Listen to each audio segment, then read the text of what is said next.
अमीर सुन्नत ने पड़ोसी के बारे में की जाने वाली गीबतें बयान की हैं। एक गीबत, इस जैसे पड़ोसी से तो अल्लाह बचाए। दूसरी गीबत, फला पड़ोसन चाल चलन की अच्छी नहीं है। अब कितनी बड़ी भयानक बात है। पाक दामन औरत को तोहमत लगा दी आपने। फिर इतनी बेबाकी होती है, उसकी लड़कियां बहुत खराब है।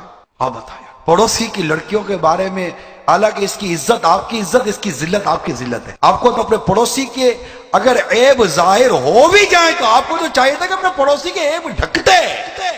इसके बच्चे का कोई ऐब है तो उसके बच्चे का ऐब ढकते। अरे उसकी बात क्या करते, उसका बच्चा मैं जाता हूं, मेरे पड़ोस में रहता है ना। आप 200 किलोमीटर दूर जाकर अपने पड़ोसी के बच्चे की गीबतें करते हो, तोहमतें बांधते हो, बुराया करते हो। आपको हया नहीं आ रही, शर्म नहीं आ रही, कुछ भी नहीं आ रहा। ये पूछा गया बारगाह रिसाला सल्लल्लाहु अलैहि वसल्लम, मुझे कैसे पता चले कि मैंने जो काम किया वो अच्छा या बुरा है। इरशाद हुआ कि पड़ोसी अच्छा कहे तो अच्छा है, पड़ोसी बुरा कहे तो बुरा है। क्योंकि और दूसरों दूर की बात है, पड़ोसी तो जानते हैं ना दूसरे को। इसके सारे लड़के नंबर ही है ये गीबत। वो पड़ोसन तो जब देखो कुछ न कुछ मांगने आ जाती है, माचिस तो घर में रखती नहीं, आए दिन इसके हाथों झगड़ा ही रहता है। देखती हो पड़ोसी की आवाज आई थी तुम्हें रात को, कैसे लड़ रहे थे मैं बीवी। ये क्या है यार?